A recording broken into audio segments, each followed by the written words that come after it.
የወይባ ጢስ ለተደጋጋሚ ሽንት ቱቦ ኢንፌክሽን መከላከል ይጠቅማል ወይ? ሰላም ጤና ይስጥልኝ። ዛሬ የምንነጋገረው ስለ ወይባ ጢስ ጥቅሞችና ለሽንት ቱቦ ተደጋጋሚ ኢንፌክሽን መከላከል እንመለከታለን። በተመላላሽ የሕክምና ክፍላችን እናቶች በየቀኑ ከሚጠይቁን ጥያቄዎች መካከል ወይባ ጢስ ብጠቀም ተደጋጋሚ የሽንት ቱቦ ኢንፌክሽን ይከላከልኛል ወይ የሚለውን ነው። ወደ መከላከሉ ከመሄዳችን በፊት ተደጋጋሚ የሽንት ቱቦ ኢንፌክሽን ማለት በ6 ወር ውስጥ 2ና ከዛ በላይ የሽንት ቱቦ ኢንፌክሽን ሲያጋጥምና ወይም ደግሞ በአንድ ዓመት ውስጥ 3ና ከዛ በላይ የሽንት ቱቦ ኢንፌክሽን ሲያጋጥም ነው። እነዚህ ምልክቶች አንደኛ ሽንት ቶሎ ቶሎ መምጣት፣ በሚመጣበት ደግሞ ማቃጠል ወይም ደግሞ አረፋማ የሆነ ሽንትና በሚሸኑበት ወቅት ህመም መኖር፣ ሌላው ደግሞ ሽንት ማቃጠልና ሽንት በጣም ያጣደፈ መስሎ ሽንት ቶሎ ቶሎ መምጣትን ያመለክታል። ከላይ የጠቀስኳቸው ምልክቶች ያለባቸው እናቶችና በተደጋጋሚ ሕክምና አድርጎ ለውጥ ሳይኖራቸው እኛ ጋር ሲመጡ ወይባ ጢስ መጠቀም እንደ መከላከያ መንገድ ይነግሩናል። ስለዚህ ዶክተር ይህንን ለመከላከል የወይባ ጢስ መጠቀም ተደጋጋሚ ሽንት ቱቦ ኢንፌክሽን ይከላከላል ብሎ ይጠይቃሉ።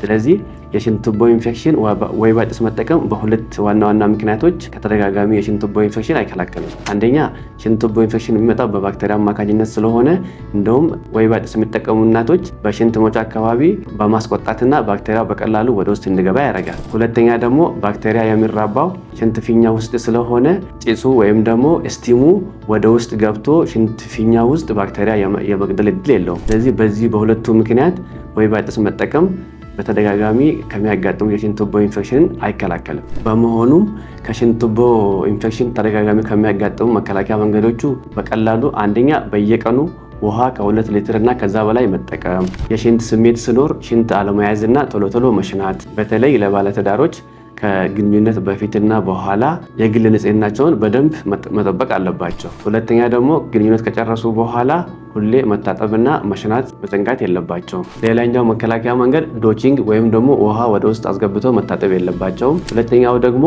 ለቀቅ ያሉ የውስጥ ልብሶችን መጠቀም አለባቸው። ስለዚህ እነኚህ ተደጋጋሚ የሽንት ቱቦ ኢንፌክሽን ሕክምና በትክክል ካላገኘ ለተለያዩ ችግሮች እናቶችን ያጋልጣል። እነዚህም የኩላሊት ኢንፌክሽን ወደ ደም ውስጥ ገብቶ ደግሞ ኢንፌክሽን ያመጣል። ሌላው በተለይ እናቱ እርጉዝ ከሆነች ፕሪተርም ሌበር ወይም ደግሞ ቀኑ ያልደረሰ ምጥን ያመጣል። ሌላው በጣም ትንሽ የሆነ ኪሎ ልጅ እንድትወልድ ያደርጋል። በተለይ የመጀመሪያ 3 ወራት እንደዚህ አይነት ኢንፌክሽን በትክክል ካልታከሙ ውርጃም ሊያመጣ ይችላል። እንደዚህ አይነት ተደጋጋሚ የሽንት ቱቦ ኢንፌክሽን ያለባቸው እናቶች በአቅራቢያችሁ ወደሚገኘው ጤና ተቋም ሄዳችሁ ሕክምናውን በትክክል ማግኘት ትችላላችሁ። አሊያም ደግሞ ስክሪኑ ላይ በምናስቀምጥላቸው ስልክ ደውላችሁ ቀጠሮ ማሳት ትችላላችሁ። እናመሰግናለን።